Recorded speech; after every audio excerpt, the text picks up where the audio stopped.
ज्वाला sir, आप 6 सूत्रों के बारे में बात करना चाहते थे। ये 6 सूत्र होते क्या है? बहुत ही अच्छा सवाल है। और हर इंसान अपने ज़िंदगी में कुछ बनना चाहता है या कुछ करना चाहता है, तो उसको क्या बनना है या क्या करना है वो तो उसकी सोच से आता है। और सोच भी हमारे आसपास जो भी हम चीज़ें देखते हैं, जैसे आप टेलीविज़न देखते हो या कोई न्यूज़पेपर पढ़ते हो या आप अपने स्कूल की किताबों में पढ़ते हो या अपने आसपास के लोगों को देखते हो, तो आपके दिमाग में, आपके मस्तिष्क में वो घूमता है और उसमें से कुछ चीज़ें आपको बहुत ही आकर्षित करती हैं। और उसी आकर्षण में आप कुछ ना कुछ सोचते हो कि मुझे ये बनना है। बहुत बार वो आकर्षण आपका नहीं, आपके पेरेंट्स का हो सकता है, आपके चाहने वालों का हो सकता है। तो ये सारी चीज़ें आपको इन्फ्लुएंस करती हैं और आपको ये एक चीज़ उसमें से करना चाहते हो अपनी ज़िंदगी में।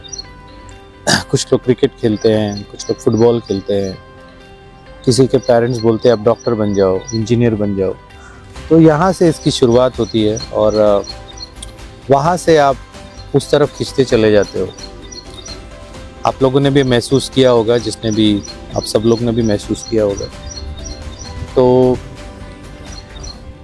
जब हम कोई एक चीज़ को डिसाइड कर लेते हैं कि हमको अभी इस क्षेत्र में जाना है, तो उसको हम अपना लक्ष्य समझने लगते हैं, या गोल, हिंदी में गोल बोलते हैं, गोल समझने लगते हैं। और वहाँ से आपकी एक जर्नी शुरू होती है, आपकी यात्रा शुरू होती है टुवर्ड्स अचीविंग दैट, मतलब वो हासिल करने के तरफ। तो जब आप कोई एक गोल सेट कर लेते हो, तो गोल एक आपका गोल कोई ऐसी जगह नहीं है जहाँ पे आप पहुँचने के बाद खुश हो जाओगे। कोई भी चीज़ जब हम सोचते हैं और हो जाती है, तो हम वापस एक शून्य की तरफ, शून्य हो जाते हैं। और शून्य ही रियलिटी है हमारे जीवन का, कि अंत ही रियलिटी है। तो जब आप कोई लक्ष्य बनाते हो और उसको हासिल कर लेते हो, तो वापस आप शून्य पे आ जाते हो। तो हर गोल के बाद हम, या हर लक्ष्य के बाद हम शून्य को प्राप्त करते हैं। तो जब आप किसी लक्ष्य को आपने चुन लिया, तो सबसे पहले ज़रूरी चीज़ है कि लक्ष्य को चुनने के बाद आपको उसकी योजना बनानी चाहिए कि इस चीज़ को मैंने चुना है, तो मैं किस तरीके से इस चीज़ को करूँगा। तो योजना बनाना बहुत ज़रूरी है, क्योंकि बिना योजना के आप कोई भी डायरेक्शन में या कोई भी लक्ष्य को प्राप्त नहीं कर सकते, या कोई दिशा में नहीं जा सकते हो। तो एक बार आपको बैठना चाहिए, आपको प्लान करना चाहिए। प्लानिंग में आपको देखना चाहिए, योजना बनाना, मतलब हम अपने लक्ष्य को प्राप्त करने की योजना बनाते हैं। तो प्लानिंग में हमको बहुत सारी चीज़ें देखनी पड़ती हैं कि हमारे पास आज क्या है, हम किसके साथ चलेंगे, हमारा मेंटोर कौन होगा, हमारे पास कौन कौन से रिसोर्सेज है जो हमको वहाँ तक पहुँचाएंगे, हमारे पास वक्त कितना है। तो ये सब प्लानिंग का पार्ट है। प्लानिंग के बाद फिर आपका जो अगली चीज़ आपको करनी होती है, वो होती है कि आपका एक्शन लेना। गोल के बाद आपने प्लानिंग किया, प्लानिंग के बाद जो सबसे ज़रूरी चीज़ है कि आप उस चीज़ को निरंतरता से करते रहो, एक्शन लेते रहो, लगातार एक्शन लेते रहो।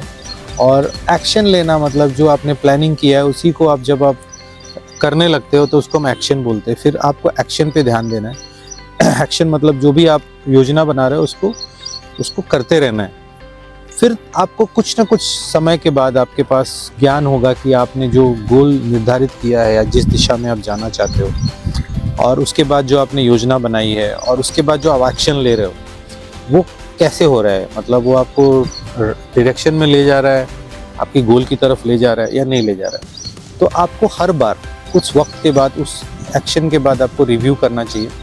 रिव्यू मतलब आपको अपने आप को फिर से चेक करना चाहिए कि मेरा कैसे हो रहा है। मतलब जो रिजल्ट्स आ रहे हैं, जो भी एक्शन ले रहे हो, वो टेम्परेरीली रिजल्ट्स रिव्यू के पहले मैं रिजल्ट बोलूँगा कि जो आप कर रहे हो एक्शन का, उसका रिएक्शन क्या रहा है, मतलब उसका रिजल्ट्स क्या रहा है।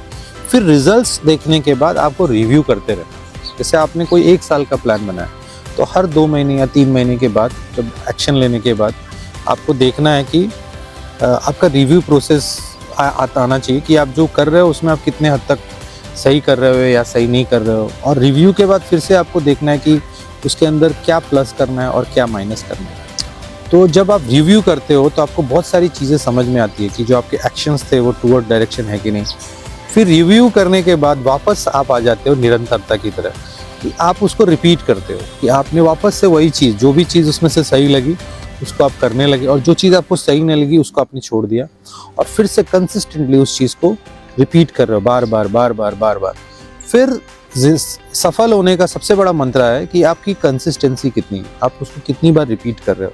और मैंने बताया रिव्यू में आप उसको चेक करोगे कि कैसे रिपीट कर रहे हो। तो अगर आप उसको बार बार करते रहोगे तो एक दिन आप ज़रूर आपके लक्ष्य की तरफ पहुंच जाओगे। और लक्ष्य पाना या कोई डायरेक्शन में चलना, ये दोनों एक ही चीज़ है।